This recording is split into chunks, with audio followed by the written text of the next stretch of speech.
The lord. ఈరోజు దేవుని వాక్యం మనం చూసుకుందాం. మొదటగా న్యాయాధిపతుల గ్రంథము 6వ అధ్యాయము 7-8 వచనాలు మనం చూద్దాం. మిద్యానీయుల వలన బాధను బట్టి ఇశ్రాయేలు యెహోవాకు మొరపెట్టగా యెహోవా ఇశ్రాయేలు వద్దకు ప్రవక్తను పంపెను. అతడు వారితో ఇలాగూ ప్రకటించెను.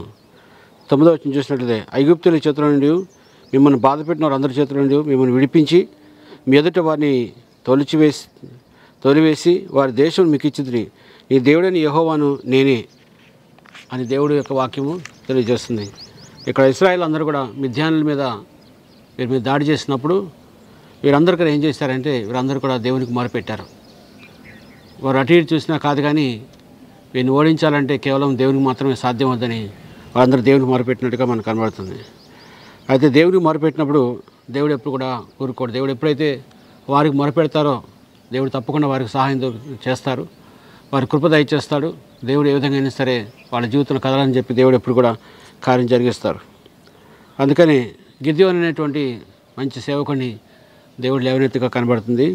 గిద్యోను అంటే అర్థం ఏంటంటే హీవర్ అంటే మలిచేవాడు, అంటే అన్ని పరిస్థితుల్ని మలిచి మరి దేవునికి ఇష్టంగా అన్నిటిని మార్చేవాడుగా దేవుని వాక్యం తెలియజేస్తుంది. కాబట్టి అటువంటి వాడిని దేవుడు పైకి లేవనెత్తి ఇజ్రాయెల్ అందరినీ విడిపించడానికి దేవుడు ఇక్కడ మరి ఆ కార్యం జరిగించినట్టుగా మనకు కనబడుతుంది.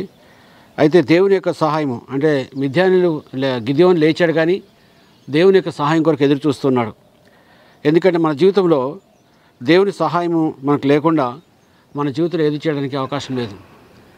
ఎందుకంటే దేవుని సహాయం ఉంటేనే, దేవుడు ముందుకు వెళ్ళు అంటేనే అట్లా ముందుకు వెళ్ళినప్పుడు దేవుని కృప మనకు దొరుకుతుంది. అందుకే ఇక్కడ గిద్యోను కూడా మిద్యానుల మీద యుద్ధం చేయడానికి ఆయన సిద్ధంగా ఉన్నాడు. కానీ ఎలా సిద్ధంగా ఉన్నాడంటే దేవుని సహాయంతో సిద్ధంగా ఉన్నాడు. ఎప్పుడైతే దేవుని సహాయంతో అతను సిద్ధంగా ఉన్నాడో తప్పకుండా దేవుడు సరే అన్నప్పుడు ఆయన యుద్ధం చేయడానికి ఆయన ముందుకు వెళ్తున్నట్టుగా మనకు కనబడుతుంది. అంతే దేవుని వాక్యం ఎప్పుడు కూడా పరిశుద్ధాత్మతో ఎప్పుడు కూడా నింపడి ఉంటుంది. దేవుని యొక్క వాక్యము దేవుని ఆత్మతో నింపడి ఉంటుంది. కాబట్టి ఆయన వేచి ఉన్నాడు. ఎప్పటివరకు అంటే దేవుడు కార్యం జరిగించాడు. దేవుడు ఆ పరిశుద్ధాత్మ దేవుడు వారి మీదకి ఆయన మీద దిగి వచ్చినట్లుగా ఆయన వేచి ఉన్నట్లుగా మనకు కనబడుతుంది. ఎప్పుడైతే వేచి ఉన్నాడో, ఎప్పుడైతే పరిశుద్ధాత్మ దేవుడు ఆయన జీవితంలో కార్యం జరిగించాడో అప్పుడు యుద్ధానికి సిద్ధమైనట్టుగా కనబడుతుంది. కాబట్టి దేవుడు చెప్పినప్పుడు ఇది యుద్ధానికి వెళ్ళు అని చెప్పినప్పుడు ఆ గిద్యోను వెళ్ళి మిద్యానుల అందరి మీద కూడా ఆయన యుద్ధం చేసి వారిని గెలిపించినట్టుగా మనకు కనబడుతుందండి. అందుకే మన జీవితంలో మనకు కావాల్సిన విషయం ఏంటంటే మన దేవుని సహాయం మనకు కావాలి. ఎప్పుడైతే మన జీవితంలో దేవుని సహాయం మనకు కావాలో దేవుని వైపు చూస్తే దేవుని కృప తప్పకుండా మనకు దొరుకుతుందండి. అందుకే అంటున్నాడు కీర్తనల గ్రంథము 55వ అధ్యాయము 18 వచనం చూద్దాం. కీర్తనల గ్రంథం 55వ అధ్యాయం 18 వచనం, నా శత్రువులు అనేకులై ఉన్నారు, ఆయనను వారు నా మీదకి రాకున్నట్లు సమాధానం కలుగజేసి ఆయన నా ప్రాణమును విమోచించి ఉన్నాడు. ఇక్కడ కీర్తనకారు చెబుతున్న ప్రాముఖ్యమైన మాట నేను ఇక్కడ, నా శత్రువులు అనేకులు ఉన్నారు. ఉండొచ్చు, మనకు తెలియకుండా ఎంతోమంది ఉండొచ్చు, వ్యతిరేకంగా మాట్లాడారు ఉండొచ్చు, పాడు చేయాలనుకోవచ్చు, రకరకాల మనుషులు ఉండొచ్చు.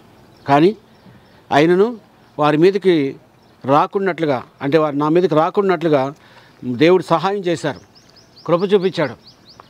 అందుకున్నాడు, God he's redeemed me and rescued me from my enemies. మా శత్రులందరిలోంచి దేవుడు నన్ను విడుదల చేశారని దేవుని వాక్యం తెలియజేస్తుందండి.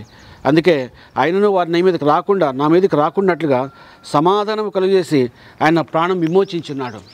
నాకు సమాధానం కలుగజేశాడు. గాడ్ గివెన్ మీ పీస్, సమాధానం ఇచ్చాడు దేవుడు. తప్పకుండా ఆ మిద్యానుల అందరి మీద కూడా వాళ్ళు ఇబ్బంది పెడుతున్నప్పుడు, వాళ్ళని ఎటు వెళ్లకుండా వాళ్ళని బాధపడుతున్నప్పుడు దేవుడు వారి మీద మరి ఆ మిద్యానులందరినీ మరి సంహరించి దేవుడు వీరికి సమాధానం ఇచ్చినట్లుగా మనకు కనబడుతుందండి. సో దేవుడు తప్పకుండా అటువంటి అనుభవాన్ని మనకి ఇస్తాడు. ఎందుకంటే మనము దేవుని మీద ఆధారపడితే, దేవుని వైపు మాత్రమే మొరపెట్టినట్లయితే తప్పకుండా దేవుడు మనకు సహాయం చేస్తాడు. ఎప్పుడు కూడా మనల్ని దేవుడు విడిచిపెట్టాడండి. మరొకసారి నమ్ముదాం విశ్వాసంతో. అందుకని he could experience, he had the calmness to the mind. వాళ్ళ మనసులో, హృదయంలో నెమ్మది వచ్చింది. ఎందుకంటే దేవుడు తోడుగా ఉన్నాడు, దేవుడు నడిపిస్తారు, దేవుడు కృప చూపిస్తాడు అనే నమ్మకం, విశ్వాసం వారిలో ఉంది. కాబట్టి వారి హృదయంలో ఎప్పుడు కూడా మరి దేవుని పట్ల వారికి నమ్మకం ఉన్నట్లుగా మనకు కనబడుతుంది. దేవుడు ఏం చేస్తారంటే అటువంటి వారికి హృదయానికి నెమ్మది కలుగు చేసినట్టుగా మనకు కనబడుతుంది. అందుకే మన జీవితంలో దేవుడు అటువంటి నెమ్మది కలుగు చేయాలని, అటువంటి కృప మనకి ఇవ్వాలని మనం ప్రార్థన చేసుకోవాలి. అందుకే Gideon took up Midianites and conquered the with the spirit of God, దేవుని ఆత్మతో వారిని జయించినట్లుగా మనకు కనబడుతుంది. అందుకే మరొకసారి మనము ప్రార్థన చేసుకుందాం.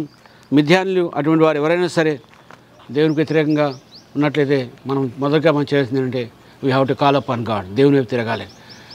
దేవుని పిలిస్తే దేవుడు తప్పకుండా మొరపెడతారు, మనకి కృప చూపిస్తారని దేవుని వాక్యం తెలియజేస్తుంది. కాబట్టి మరొకసారి ఈ దినమంతా మనం ఈ వారమంతా దేవుడు మనతో ఉండి ఈ కృపా కనికరం మన జీవితంలో మెండుగా కుమరించినట్లుగా మనం ప్రార్థన చేద్దాం, ప్రే చేసుకుందాం. మహోన్నతుడా మీకే స్తోత్రం చెల్లిస్తున్నాం తండ్రి. దేవా ఈ సమయంలో ప్రభా మరొక తండ్రి ఆ దినమున ప్రభా మరి ఇజ్రాయెల్ మీద ప్రభా మరి వచ్చినటువంటి మిథ్యానులందరినీ ప్రభా తండ్రి మీ యొక్క ఆత్మని గిద్యోని మీదకి వచ్చినప్పుడు ప్రభా ఆత్మ ప్రేరేపణ ప్రకారంగా వెళ్ళి వారిని సంహరించినట్టుగా కనబడుతుంది ప్రభా. మా జీవితంలో ప్రభా అనేక మంది శత్రువులు ఉన్నప్పటికీ కూడా ప్రభా తండ్రి ఏ అపాయము ఏది కూడా మా మీద రాకుండా మమ్మల్ని మీరు రెక్కల కింద భద్రపరిచి మీ కృపా కనికరం మెండుగా మా జీవితంలో కరుణించి తండ్రి ఈ దినమంతా మాతో ఉండి మమ్మల్ని నడిపించమని మేము ప్రార్థిస్తూ సమస్తాన్ని మీ చేతులకు అప్పగించుకుంటూ యేసుక్రీస్తు అతి పరిశుద్ధ నామములు అడిగి వేడుకొనుచున్నాము తండ్రి. ఆమేన్. God bless you all.